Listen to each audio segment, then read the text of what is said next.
علیکم 10th class ہم نے آلریڈی جو ہے وہ اس چیپٹر کے ریلیٹڈ تھوڑا سا پڑھ لیا ہے کہ جو نیشنلائز چیزیں کی گئیں ان میں کیا کیا بہتری آئی، ان میں کیا کیا منفی اثرات آئے۔ ان چیزوں کے بعد آج ہمارا بڑا مین ٹاپک جسے میجر ٹاپک ہے، یعنی کہ پیپر کے حوالے سے بھی اور ویسے بھی یہ ٹاپک جو ہے کافی امپورٹنٹ ہے، آپ نے اس کے اوپر امپورٹنٹ لکھ بھی لینا ہے، ٹھیک ہے۔ تو آپ یہ ہے 1973 کے آئین کے پہلو، اسپیکٹس آف کانسٹیٹیوٹ آف 1973۔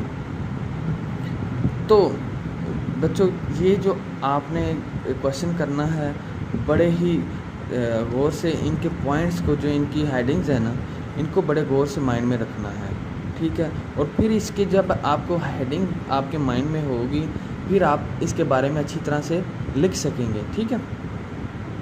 تو پہلے آپ نے ان ساری ہیڈنگز کو بھی دیکھنا ہے۔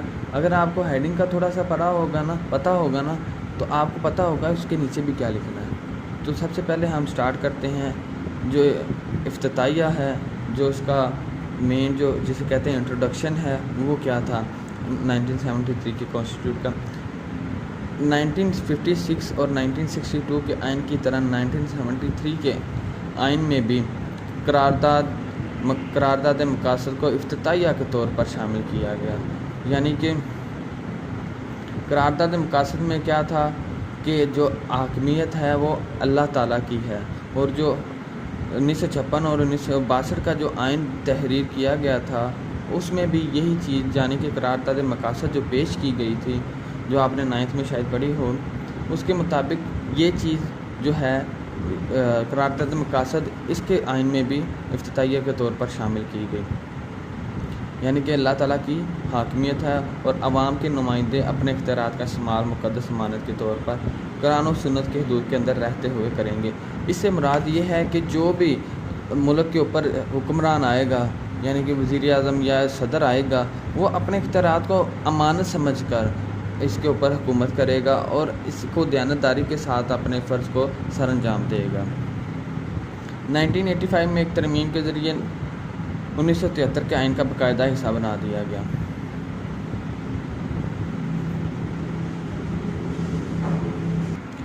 1985 میں جو ہے ایک ترمیم ہوئی مینٹو سے اس آئین بننے کے بعد، اور اس کو جو یہ چیز ہے نا، اس کو مستقل حصہ بنا دیا گیا اس افتتاحیہ کا۔ پھر ہے ریٹن کانسٹیٹیوٹ، یعنی کہ یہ ایک جو ہے پہلا جو یہ جو آئین ہے نا یہ تحریری ہوگا، ریٹن ہوگا، ٹھیک ہے نا۔ پہلے دستور کی طرح یہ آئین بھی تحریری ہوگا، یعنی کہ ریٹن ہوگا۔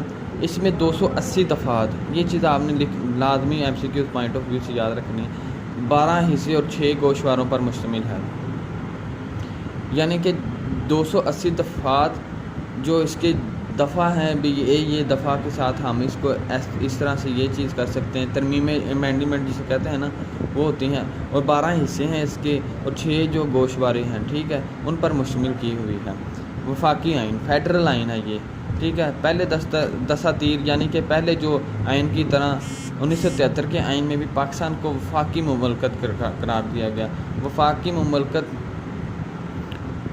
جو ہے وہ فیڈرل گورنمنٹ کو کہتے ہیں۔ آئین کے تحت وفاق پاکستان 4 صوبوں، وفاقی دارالحکومت اور اس سے ملحقہ علاقے وفاق کے زیر انتظام قبائلی علاقہ جات اور صوبوں سے ملحقہ قبائلی علاقوں پر مشتمل ہے، یعنی کہ جو وفاق ہے نا، یعنی کہ جو فیڈرل سسٹم ہے اس میں ساری چیزیں جو ہیں، صوبے، قبائلی علاقہ جات، دوسرے جو ملحقہ قبائلی علاقے ہوتے ہیں وہ سارے وفاق کے انڈر ہوتے ہیں، ٹھیک ہے۔ سیمی ریجڈ یعنی نیم استوار آئین، جو اتنا جو سخت آئین ہے، اس میں ہم کیا کر سکتے ہیں، ترمیم کر سکتے ہیں۔ پڑھتے ہیں 1973 کا آئین نیم استوار نوعیت کا ہے، اس میں ترمیم کا طریقہ نہ زیادہ مشکل ہے اور نہ زیادہ آسان ہے۔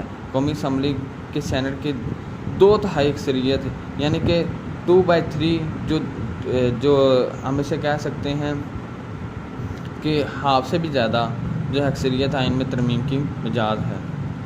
قومی زبان، جو قومی زبان ہے نا 1973 کے آئین میں اردو پاکستان کی قومی زبان ٹھہرائی گئی۔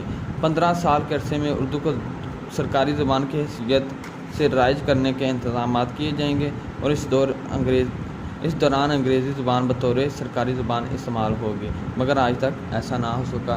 آج تک جو ہے ہم انگلش کو ہی اپنی جو انٹرنیشنل لینگویج کے طور پر یوز کر رہے ہیں، جبکہ امپلیمنٹ ہم نے اردو زبان کا آج تک نہیں کیا بطور انٹرنیشنل اپنی قومی زبان، یعنی کہ نیشنل لینگویج کے طور پر آج تک ہم نے امپلیمنٹ نہیں کیا۔ اس کے 12 ٹوٹل پوائنٹ ہیں، تو 6 آج ہم کر لیتے ہیں تاکہ آپ کو پریشانی نہ ہو۔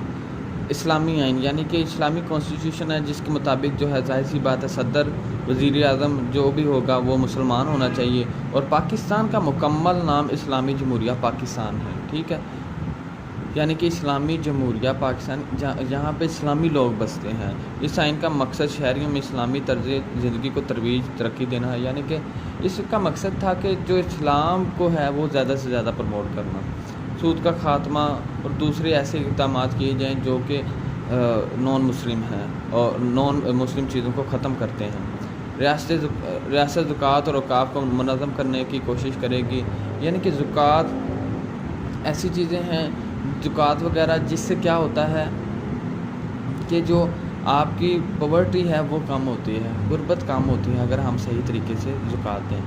تو یہ 6 پوائنٹ ہیں آج جو ہم نے ڈسکس کر لیے ہیں۔ آپ نے ان کو بڑے آرام سے غور سے پڑھنا ہے، انشاءاللہ آپ کو سمجھ بھی آ جائے گی، اور اس کے بعد جو کل ہے ہم باقی کے 6 پوائنٹ پڑھ لیں گے انشاءاللہ۔ اللہ حافظ۔